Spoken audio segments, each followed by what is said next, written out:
Hola chicos, en esta ocasión vamos a hablar acerca de la fisiología del ciclo menstrual y ovárico. Para comprender el ciclo genital femenino necesitamos saber primero qué órganos participan en él, y vamos a encontrar al útero, los ovarios, la hipófisis y el hipotálamo. Bueno, el útero es un órgano que mide de 7 a 8 centímetros. Está constituido además por tres capas: el endometrio, que es un tejido epitelial; el miometrio, compuesto por músculo liso; y el perimetrio, que representa una serosa.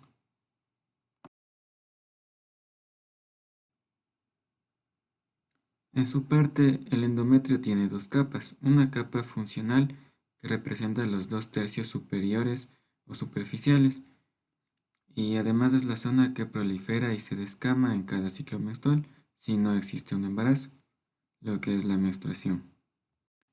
Y la otra capa, que es la capa basal, esta representa la región más profunda y que no experimenta la proliferación mensual de forma importante. La función de esta capa es la regeneración endometrial después de cada ciclo menstrual.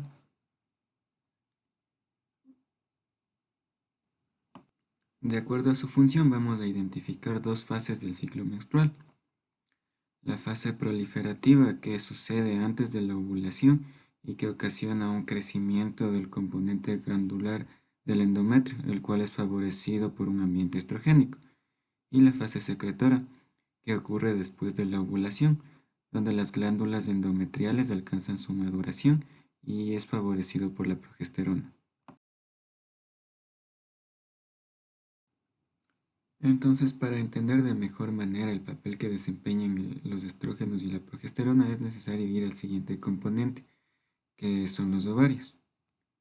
Tiene un tamaño de 3,5 por 2 por 1,5, y en las mujeres posmenopáusicas su tamaño disminuye. Tiene alrededor de unos 500.000 folículos primordiales en la pubertad, pero solo 400 llegan a ovular.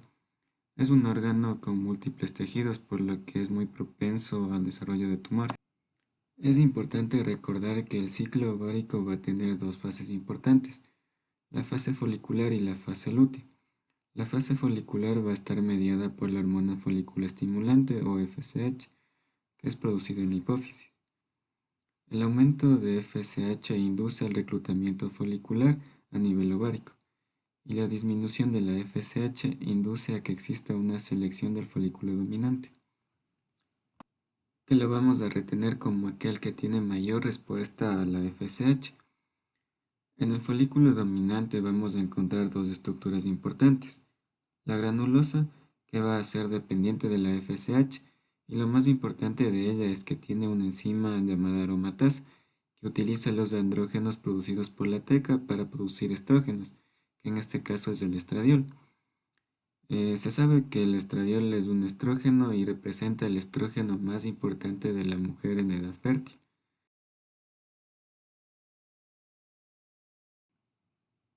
Este tiene una liberación bimodal y va a tener un pico preovulatorio y un segundo pico en la fase lútea. Los niveles bajos o moderados van a inhibir la producción de FSH, y los niveles altos van a promover la liberación de LH.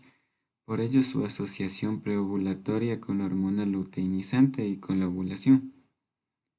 Los estrógenos van a estimular el crecimiento y proliferación de los órganos sexuales. Es importante recordar que en la mujer fértil el principal estrógeno es el estradiol; en la mujer posmenopáusica es la estrona, la cual es convertida a partir de andrógenos por aromatasas extraováricas, principalmente en tejido adiposo y mamario; y en la mujer embarazada es el estriol, que va a ser sintetizado principalmente por la placenta y que representa un marcador de bienestar fetal.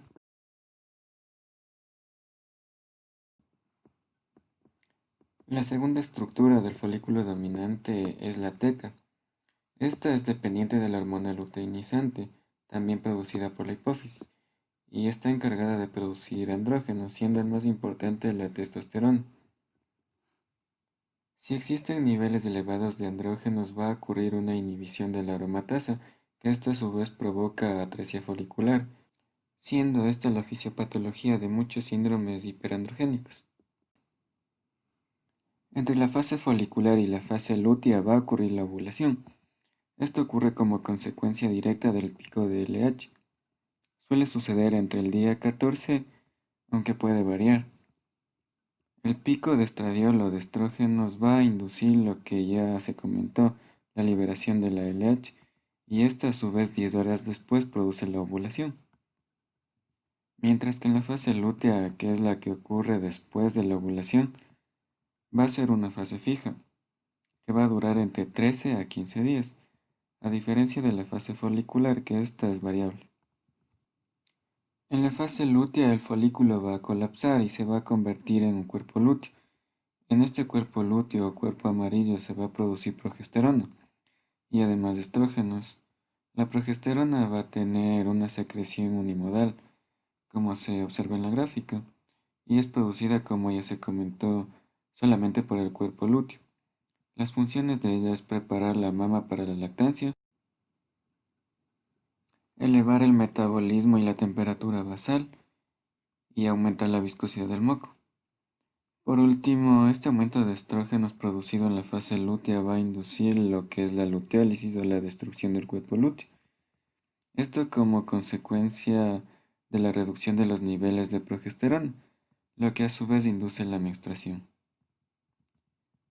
Las dos hormonas que se encargan de manejar todo el sistema del ciclo genital femenino es la luteinizante y la foliculoestimulante, ambas producidas por la hipófisis por las células llamadas gonadotropas.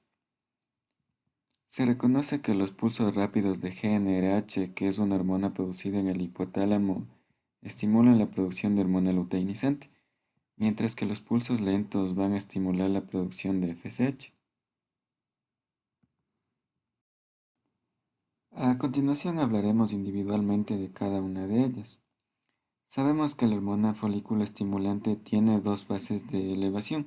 Una primera meseta que sucede en la fase proliferativa, que promueve el crecimiento folicular y además de esto la selección del folículo dominante, y un segundo pico que ocurre justo antes de la ovulación, promoviendo el crecimiento de la capa granulosa, induciendo la actividad de la aromatasa y aumentando el número de receptores de FSH.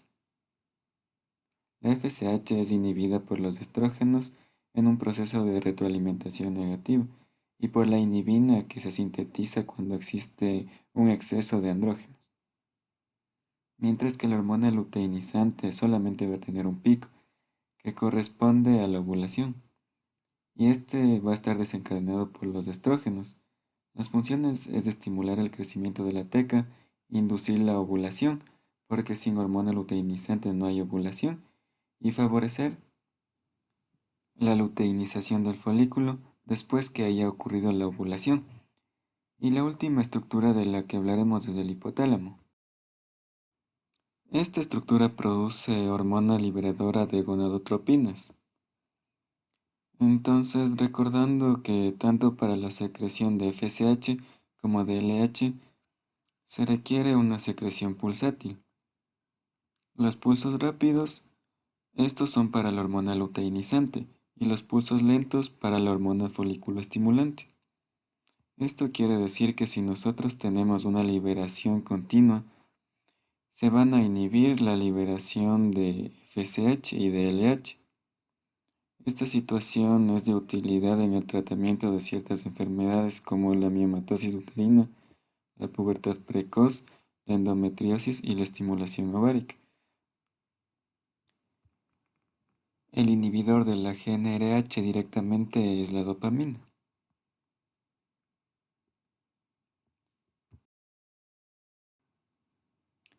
Bueno, ya para finalizar y a manera de resumen vamos a concluir de la siguiente manera. El ciclo genital femenino va a iniciar el primer día del sangrado menstrual. La GnRH va a ser liberada de manera pulsátil del hipotálamo y estos pulsos lentos van a estimular la producción de FSH. Esta FSH producida va a estimular el crecimiento folicular y en la granulosa favorece la conversión de andrógenos a estradiol. El estradiol al llegar al endometrio va a causar una proliferación y además inhibe la producción de FSH. Este descenso que se produjo de FSH va a ocasionar la selección de un folículo dominante y además la atresia del resto de los folículos. Ya teniendo este folículo dominante, se va a encargar de producir estrógenos que va a ocasionar o provocar un nuevo pico de FSH y de LH, lo cual favorece la ovulación. Posteriormente a la ovulación se produce la luteinización a partir de la LH, que es la conversión del cuerpo amarillo. Entonces este cuerpo amarillo produce progesterona y esta progesterona, a su vez a nivel endometrial, va a provocar que se convierta en un endometrio secretor y en el caso de no ocurrirse un embarazo, se produce la luteólisis debido a este pico secundario de estrógenos, con la consiguiente descamación epitelial, conocida como lo que es la menstruación.